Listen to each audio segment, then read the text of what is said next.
सभी को राधे राधे, जय श्री कृष्णा। चलिए बनाना सीखते हैं तुलसी माला घर पर ही। आप तुलसी माला भी नहीं, आप फ्लावर माला भी बना सकते हो घर पे ही, ये वाले तरीके से। ये बहुत ही इजी तरीका है। आप तुलसी माला या मैं यहाँ पे तुलसी माला और फ्लावर्स दोनों का यूज़ कर रहा हूँ। ये फ्लावर्स मेरे गार्डन के हैं, खुद के ही। मैं बाहर से ज़्यादा ख़रीदता नहीं हूँ। ये गार्डन के फ्लावर है और घर की तुलसी जी के पत्ते हैं। आपको इसमें एक मोली की ज़रूरत पड़ेगी और तुलसी की पत्ते यानी कि ऊपर का भाग, जैसे कि आप तुलसी का जो ऊपर का भाग होता है उसमें बहुत सारी पत्तियां होती है एक ही साथ। आप हर बार एक एक ही पत्ती तोड़ते हो, बट मुंडी की जिसे कहते हैं तुलसी जी की, वो आपको यूज़ करना है तुलसी माला बनाने में। यहाँ पे आपको ऐसे बनाना है, एकदम इजी तरीका मैं बता रहा हूँ आप सभी को। पहले आपको आपके लाला के अकॉर्डिंग एक थ्रेड ले लेना है। आप मौली थ्रेड यूज़ कीजिए, जिसे आप रक्षा, मौली या रोरी जो भी कहते हो वो यूज़ कीजिए, क्योंकि वही अच्छा इफ़ेक्ट और यूज़फुल रहता है। नॉर्मल धागे क्या है, पतले होते हैं, जिससे बांधो ना टाइट, अगर आप बांधोगे ना तो कट जाएगा, क्योंकि वो एक थोड़ा, आप समझ सकते हो, थोड़ा सा कठोर होता है वो। और ये मोटी होती है ना माला, आप मोटा धागा भी यूज़ कर सकते हो, बट मैं मोली ज़्यादा कंफर्ट यूज़ करता हूँ। आपको इसमें क्या करना है, अपने लाला के अकॉर्डिंग मोली यूज़ करना है। उनके साइज़ के अकॉर्डिंग आप ले लीजिए और फिर उसको डबल करके ऊपर से एक नॉट बांधिए। नॉट हल्की सी खुली होनी चाहिए। फिर जो मैंने कहा तुलसी जी की मुंडी जिसे हम कहते हैं, आप उसमें उसे डाल के फिर उसे टाई कर दीजिए। ऐसे ही आप, यहाँ पे मैं लेफ़्ट वाला साइड यूज़ कर रहा हूँ, आपको सेम प्रोसेस से यूज़ करना है जैसे मैं बता रहा हूँ आपको।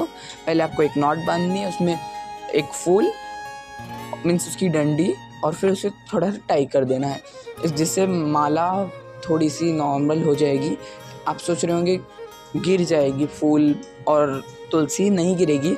आपको थोड़ा सा टाइट बांधना है और फिर ऐसे ही आपको नॉट बांधते बांधते, नॉट में आपको तुलसी की मुंडी डाल के उसे नॉट करना है। और फिर फूल, ऐसे मैंने यहाँ पे पूरा फूल और तुलसी पहले ही मैंने जैसे कहा वैसे किया है यूज़। आप चाहे तो ओनली फूल या ओनली तुलसी जी का यूज़ कर सकते हो। यहाँ पे मैंने दोनों का यूज़ किया है। आपको ऐसे ही नॉट टाई कर करके बांध के माला प्रिपेयर कर लेनी चाहिए। ये बहुत ही ईजी स्टेप है जो मैं आपको बता रहा हूँ। ये मैं हर बार यही फॉलो करता हूँ।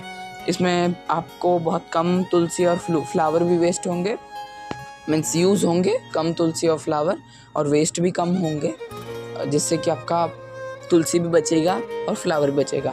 जैसे कि कहा जाता है तुलसी जी को हमें वेस्ट नहीं करना चाहिए, क्योंकि सभी को पता ही होगा ठाकुर जी के भोग में बिना तुलसी के भोग नहीं लगा जाता। वैसे ही हमें तुलसी जी का अपमान नहीं करना चाहिए। सो इसीलिए आपको तुलसी जी का कम यूज़ करना चाहिए। ऐसे तो आप यूज़ कर सकते हो, बट बहुत सारे लोगों का प्रश्न होता है, माला तो बना ली, चढ़ा भी दी, इसे फेंकेंगे तो पाप लगेगा, और प्रवाह भी करेंगे तो पाप ही लगेगा।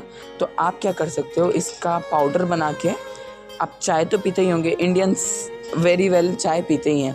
आप उसमें से क्रश करके डाल दीजिए सुखा के, या अपने पौधे, आप अगर पौधे उगाते हो तो आप उसमें डाल दीजिए, वो डिकम्पोज होके ठीक हो जाएगा। पर वेरी बेस्ट इज़ आप शक्कर में या चाय पत्ती में या ऐसी चीज़ पाउडर सब्सटेंस में जो आपके घर में वेरी यूज़ होता हो।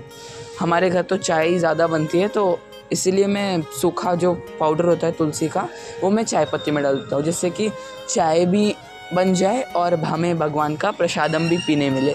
तो इसीलिए आपको वैसे वेस्ट नहीं करना। और वेरी इंपॉर्टेंट थिंग इज़, मैं बताना चाह रहा था, ये वीडियो है पुरुषोत्तम मास डे 1 का, और मैं पता है मुझे ये बहुत लेट वीडियो है, बहुत नहीं बहुत ज़्यादा ही लेट वीडियो है, पर भी मैं sorry, I am very sorry, but मैं ये वीडियो अब डाल रहा हूँ क्योंकि थोड़े काम से कुछ मैं वीडियो नहीं डाल पाया। ये लॉन्ग वीडियो, जैसे कि मैं लॉन्ग वीडियो वैसे बहुत कम ही डालता हूँ, शॉर्ट वीडियोस ही डालता हूँ। अभी मैंने शुरू किया है ज़्यादा लॉन्ग वीडियोस डालना, तो आप सभी उस पर सपोर्ट कीजिए। और पुरुषोत्तम मास का जो मैंने कहा, ये थोड़ा लेट हो चुका है, पर पुरुषोत्तम मास एक ऐसा मास है जो 3 या 4 साल में, 3 साल में एक बार आता है। तो इसमें आप बहुत सारा नाम जाप कीजिए, भजन कीजिए। अगर आप बहुत ज़्यादा पुण्य कीजिए, दान करने की महिमा होती है। अपने सामर्थ्य अनुसार सब कीजिए, डबल हो जाएगा, क्योंकि पुरुषोत्तम मास बहुत कम 3 साल में एक बार आता है, इसीलिए